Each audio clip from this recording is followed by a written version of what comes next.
warahmatullahi wabarakatuh. Yo, apa kabar semuanya? Welcome back to podcast kita Ngobrol Santai. Kali ini kita mau bahas topik yang lagi seru-serunya nih, yaitu tentang Islamic worldview dan ekonomi Islam.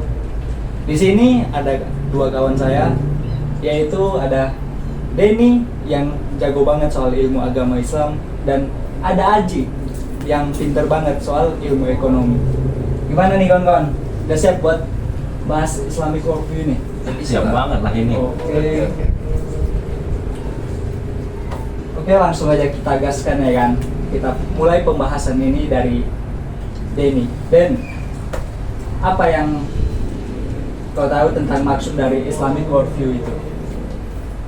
Islamic world view. Oke.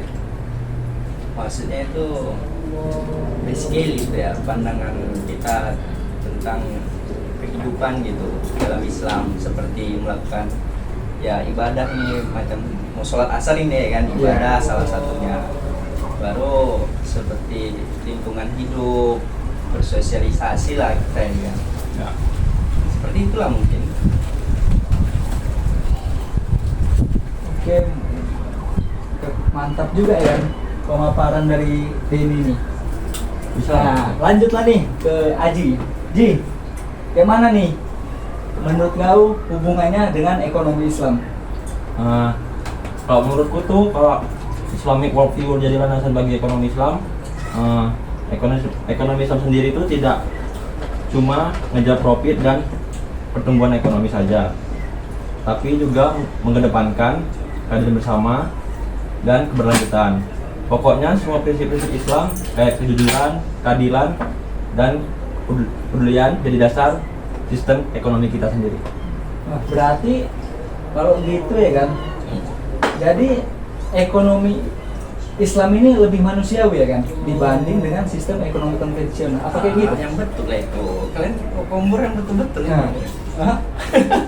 ini dengar-dengar dari orang gitu. Iya. Nah, kayak mana ini maksudnya? Apa kalau dipikir-pikir betul manusiawi kan? Kalau dipikir sebenarnya satu sisi ada benarnya, tapi satu sisi juga iya.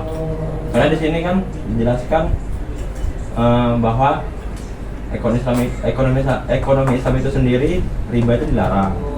Terus juga itu kan pengembangan sistem keuangannya berbasis bagi hasil kayak mudharabah dan musyarakah. Gitu sih menurutku. Iya ya. Terus pun dia sistem Islam itu ada melakukan proses seperti zakat lah gitu ya kan. Ya. Salah satunya kan macam program-program Bajnas lah itu ya, Ya. salah satunya. Bisa jadi tuh. Bisa. Iya kan.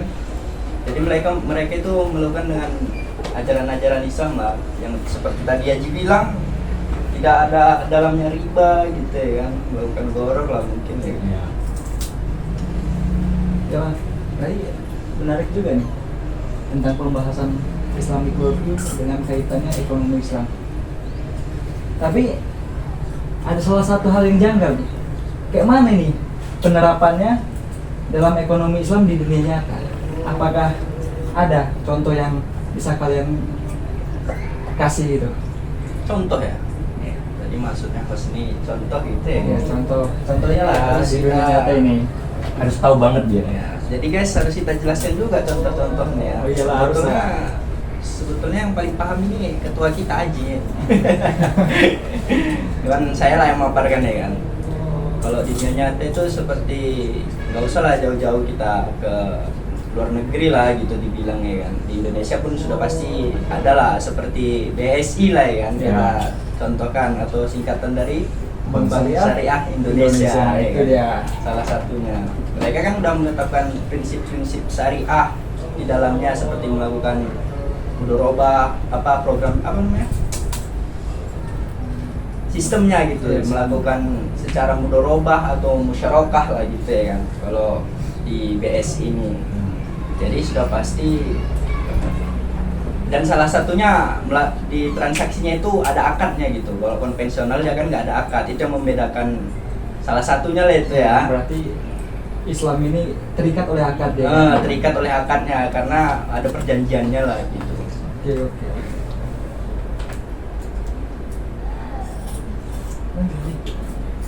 Terus pun kan, perusahaan juga banyak menerapkan prinsip Islam dalam bisnisnya. Kayak perusahaan itu yang peduli lingkungan, yang nggak ngelakuin eksploitasi kerja, dan yang transparan dalam pengambilan keputusan atau pengelolaan keuangannya. Oh, berarti keren juga nih, ya kan? Iya lah. Bisa lah ini ya kan, bisa. Bisa, tapi nggak di Indonesia. Berarti ekonomi Islam ini bakal ada potensi besar di mana ya kan akan berkembang di masa depan ya kan. Pasti kayak gitu ya kan. Supaya lah kalau bisa kan ekonomi Islam kita ini kan berkembang gitu ya kan, secara nasional ataupun di Indonesia lah salah Iya. satunya ya kan. Jadi kan dapat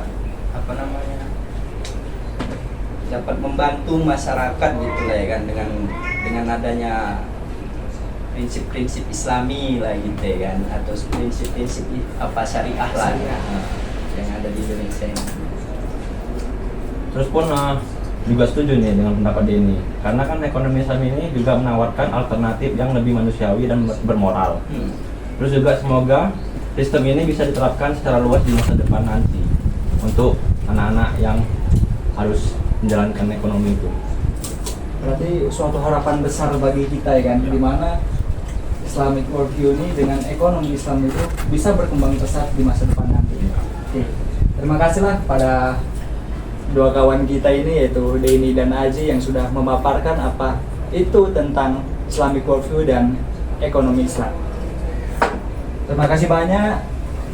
Ya, semoga obrolan santai kita pada hari ini dapat membuka wawasan kita tentang Islamic worldview dan ekonomi Islam, dan bermanfaat untuk semua para penonton yang sudah meluangkan waktunya untuk menonton podcast kita pada hari ini. Sekian dari saya selaku host. Terima kasih atas segala halnya. Billahi taufiq wal hidayah. Wassalamualaikum warahmatullahi wabarakatuh. Waalaikumsalam.